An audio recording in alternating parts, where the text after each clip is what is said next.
Good evening, ladies and gentlemen, and welcome to my channel. Tonight, I wanted to do something a little bit different.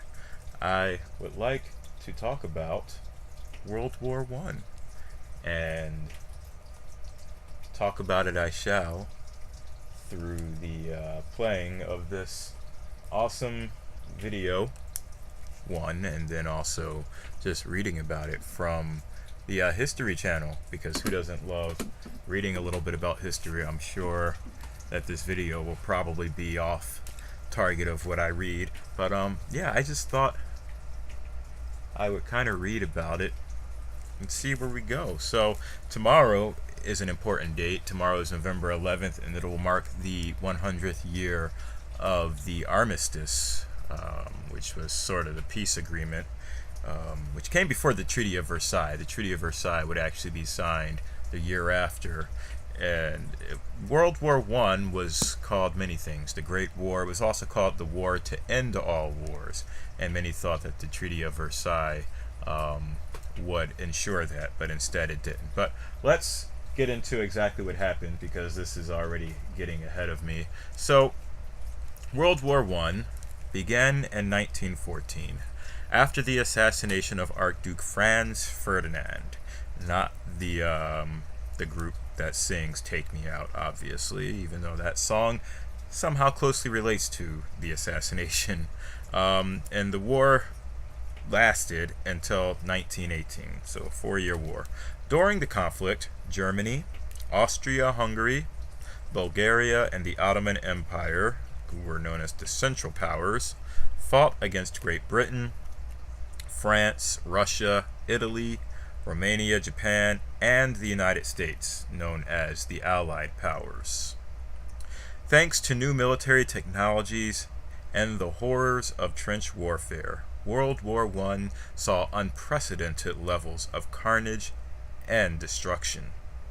By the time the war was over and the Allied Powers claimed victory, more than 16 million people, soldiers and civilians alike, were dead.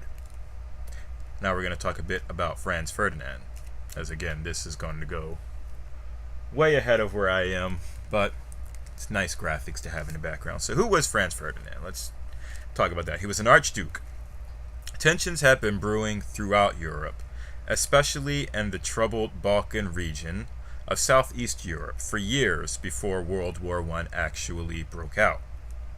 A number of alliances involving European powers, the Ottoman Empire, Russia, and other parties, had existed for years, but political instability in the Balkans, particularly Bosnia, Serbia, and Herzegovina, threatened to destroy these agreements. The spark that ignited World War I was struck in Sarajevo, Bosnia, where Archduke Franz Ferdinand, heir to the Austro-Hungarian throne, was shot to death, along with his wife Sophie, by the Serbian nationalist Gavrilo Princip on June 28, 1914. Princip and other nationalists were struggling to end Austro-Hungarian rule over Bosnia and Herzegovina. The assassination of Franz Ferdinand set off a rapidly escalating chain of events. Austria-Hungary, like many and countries around the world, blamed the Serbian government for the attack and hoped to use the incident as justification for settling the question of Serbian nationalism once and for all. Kaiser Wilhelm II.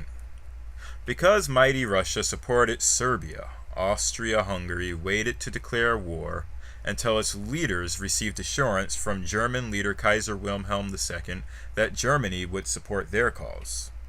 Austro-Hungarian leaders feared that a Russian intervention would involve Russia's ally France and possibly Great Britain as well. On July 5th, Kaiser Wilhelm secretly pledged his support, giving Austria-Hungary a so-called carte blanche, or a blank check, assurance of Germany's backing in the case of war.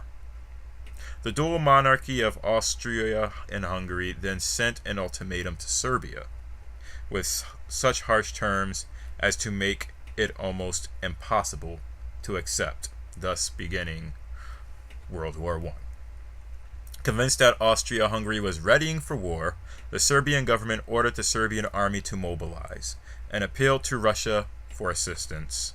On July 28th, Austria-Hungary declared war on Serbia, and a tenuous peace between Europe's great powers quickly collapsed. Within a week, Russia, Belgium, France, Great Britain, and Serbia had lined up against Austria-Hungary and Germany, and World War I had begun. The Western Front. According to an aggressive military strategy known as the Schieffelin Plan, named for his mastermind German Field Marshal Alfred von Schieffelin, and again, you'll kind of see that this will probably be a little bit ahead of me. So yes, according to the Schieffelin Plan, let me just get back to my spot here. For some reason, this thing likes to jump around. So, German Field Marshal Alfred von Schieffelin, Germany began fighting World War I on two fronts, invading France through neutral Belgium in the west and confronting Russia in the east. On August 4th, 1914, German troops crossed the border into Belgium. In the first battle of World War I, the Germans assaulted the heavily fortified city of Liège, if I'm pronouncing that right. If I'm not, please let me know.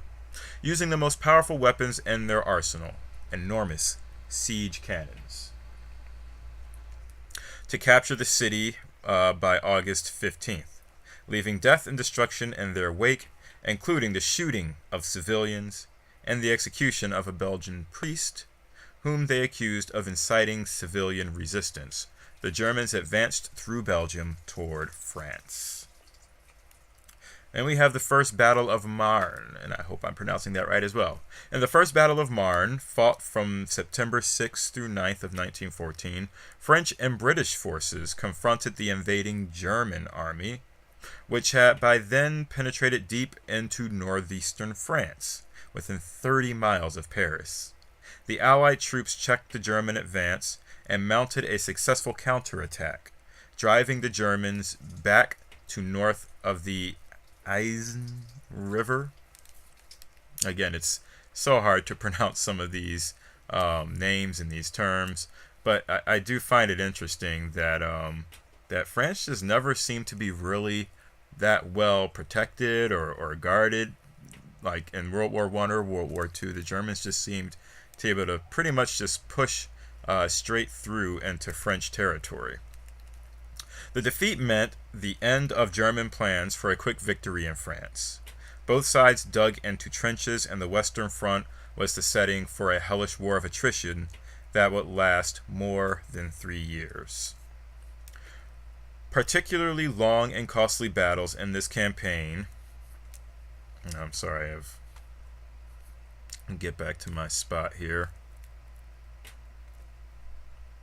Particularly long and costly battles in this campaign were fought at Verdun and the Battle of Somme from July. So Verdun was February through December of 1916, and the Battle of Somme was July through November of 1916. German and French troops suffered close to 1 million casualties in the Battle of Verdun alone.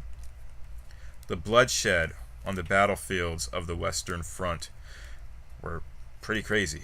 I mean, 1 million, and we're talking like this is the early 1900s when this type of stuff is happening. Like, I can't imagine seeing those types of numbers in this day and age. I mean, if we were to like account for inflation, I don't know how you would even, compare that to, what the deaths might be in this day and age. But it's just crazy to think that that many people died. So yeah, the bloodshed on the battlefields of the Western Front and the difficulties its soldiers had for years after the fighting had ended inspire such works as All Quiet on the Western Front by Eric Maria Remarque and the poem In Flanders Fields by Canadian Dr. Lieutenant Colonel John McCrae. So now the Eastern Front. On the Eastern Front of World War I, Russian forces invaded the German-held regions of East Prussia and Poland, but were stopped short by German and Austria forces at the Battle of Tannenberg in late August 1914. Despite that victory, Russia's assault had forced Germany to move 2 corps from the Western Front to the Eastern, contributing to the German loss in the Battle of the Marne. Combined with fierce Allied resistance in France, the ability of Russia's huge war machine to mobilize relatively quickly in the East ensured a longer, more grueling conflict instead of the quick victory Germany had hoped to win under the Schlieffen Plan. Schlieffen Plan. And we get to Russian Revolution. The Russians. From 1914 to 1916, Russia's army mounted several offensives on World War I's Eastern Front, but the Red Army was unable to break through German lines. Defeat on the battlefield, combined with economic instability and the scarcity of food and other essentials, led to mounting discontent among the bulk of Russia's population, especially the poverty-stricken workers and peasants. Darn those peasants. This increased hostility was directed toward the imperial regime of Tsar Nicholas II and his unpopular German-born wife, Alexandria. So, can you imagine, you're fighting the Germans, yet your wife, who was born of German descent, is your wife. Russia's simmering instability exploded in the Russian Revolution of 1917, spearheaded by Vladimir Lenin and the Bolsheviks, which ended Tsarist rule and brought a halt to Russian participation in World War I. That had to be a huge blow for the Serbs, who were looking for their support. Was it the Serbs? No, the Serbs were with Germans. Look at me. I'm already getting all these alliances confused and confuzzled. But anyway, let's continue.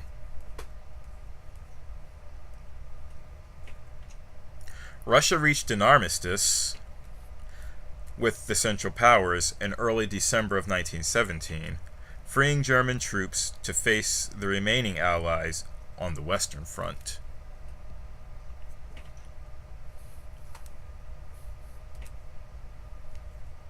So that's actually pretty interesting. I did not know that the Russians pretty much dipped out.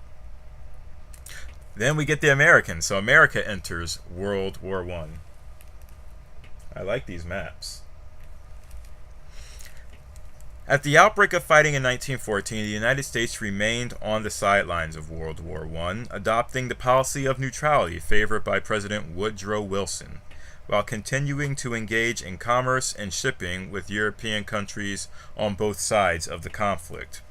Of course, just, benefiting from war, which basically was probably the beginning of our ridiculously expensive and Hydra-like military-industrial complex. Neutrality, however, was increasingly difficult to maintain in the face of Germany's unchecked submarine aggression against neutral ships,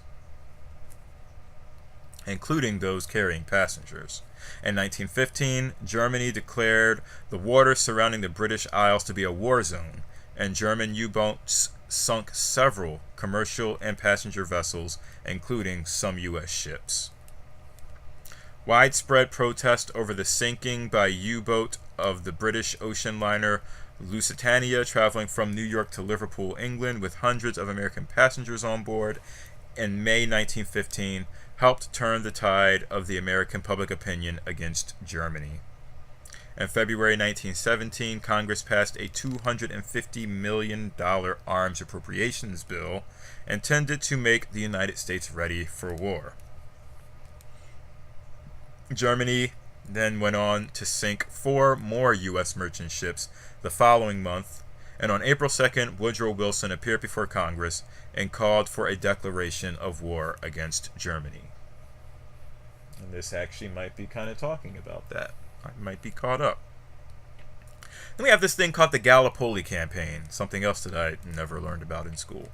With World War I having effectively settled into a stalemate in Europe, the Allies attempted to score a victory against the Ottoman Empire, which entered the conflict on the side of the Central Powers in late 1914. After a failed attack on the Dardanelles, the strait linking the Sea of Marmara with the Aegean Sea, Allied forces led by Britain launched a large-scale land invasion of the Gallipoli Peninsula in April 1915. The invasion also proved a dismal failure, and in January of 1916, Allied forces staged a full retreat from the shores of the peninsula after suffering 250,000 casualties. And interesting fact, the young Winston Churchill, then First Lord of the British Admiralty, resigned his command after the failed Gallipoli campaign in 1916, accepting a commission with an infantry battalion in France. British-led forces also combated the Ottoman Turks in Egypt and Mesopotamia, which is modern-day Iraq. Interesting. While in northern Italy, Austrian and Italian troops faced off in a series of 12 battles along the Isonzo River located at the border between the two nations. So now we get to the Battle of the Isonzo. The first Battle of the Isonzo took place in the late spring of 1915. Soon after Italy's entrance into the war on the Allied side, and the 12th Battle of the Isonzo, also known as the Battle of Caporetto, took place in October of 1917, German reinforcements helped Austria-Hungary win a decisive victory.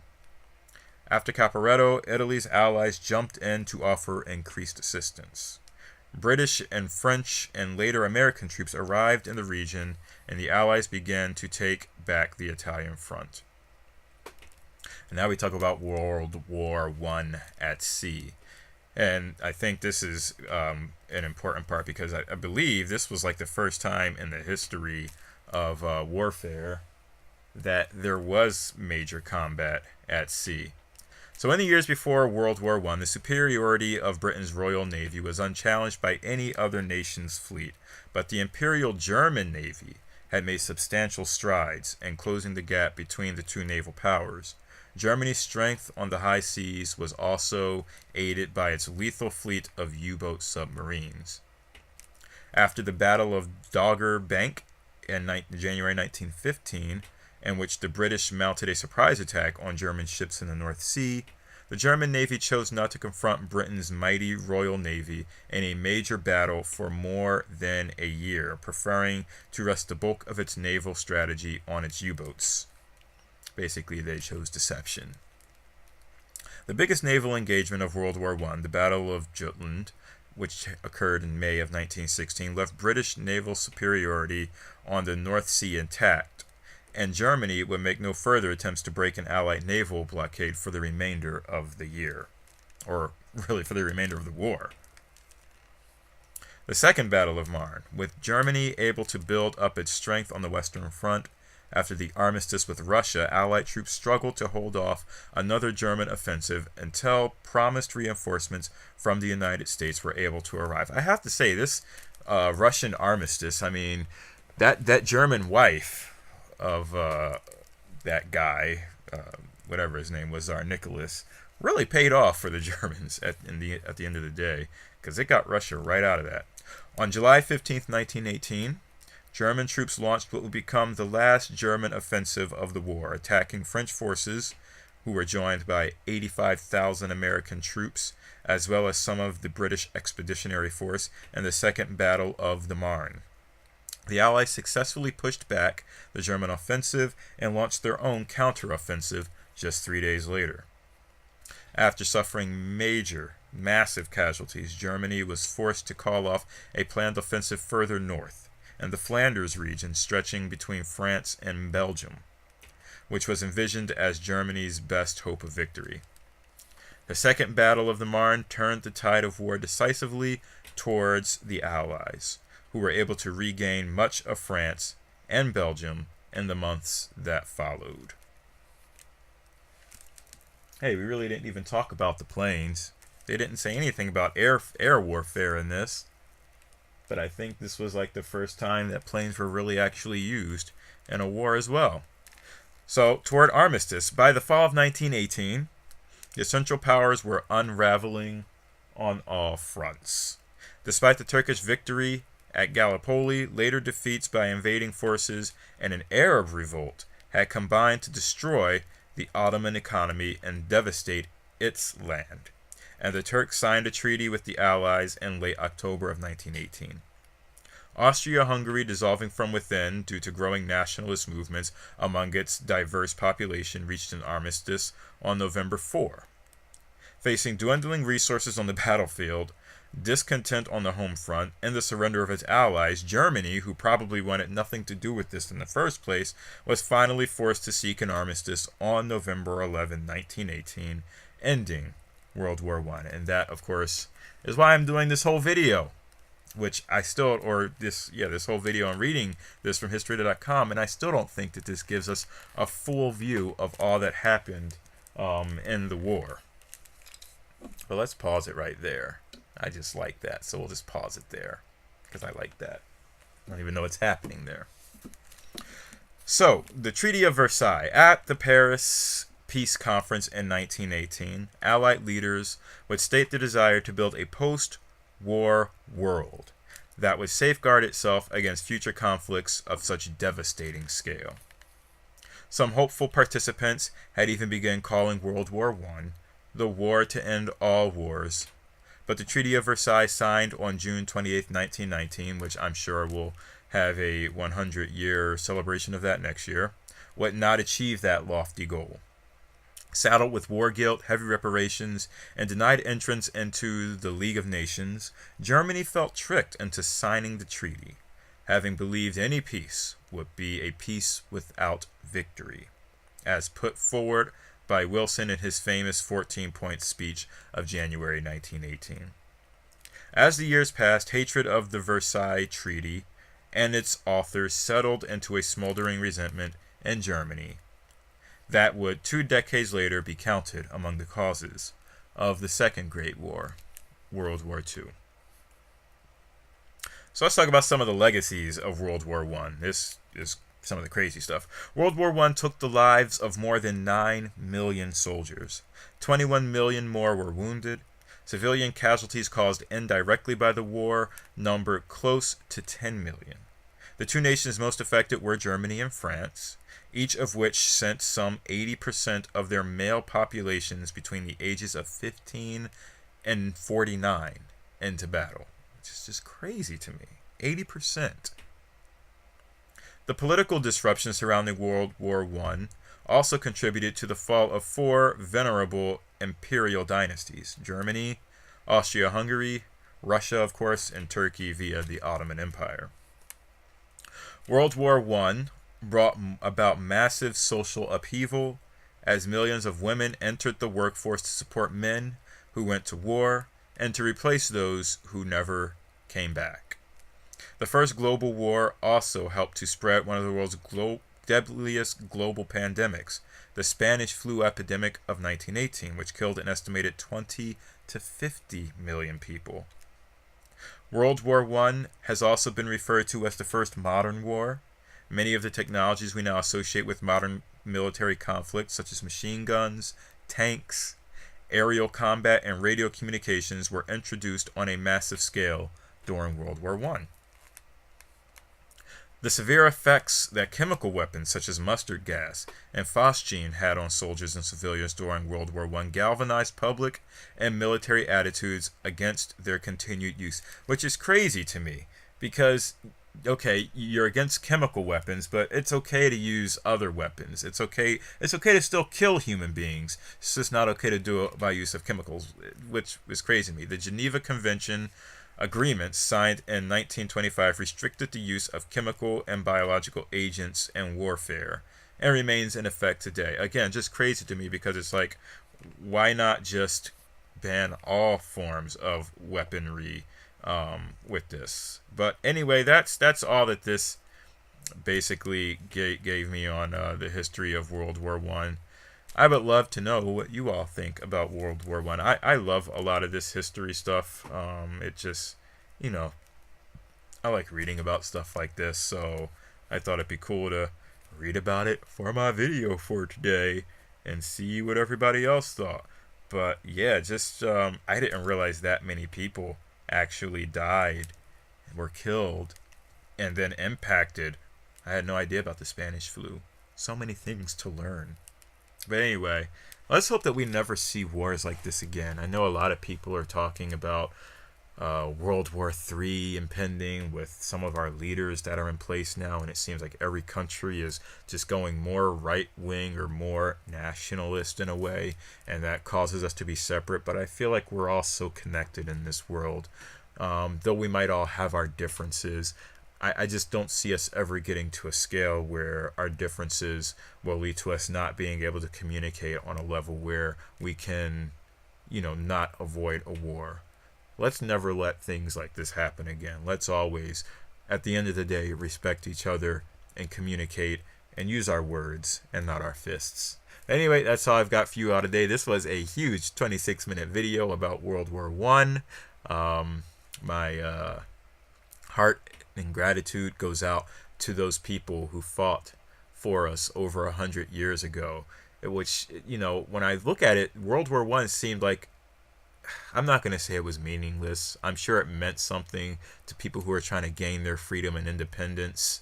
It just seemed to go the wrong way, and it went the wrong way really fast. But again, thank you for those who have fought, even though they are now all long past. I think the last person who fought in World War I or had any connection to it died maybe like 4 or 5 years ago.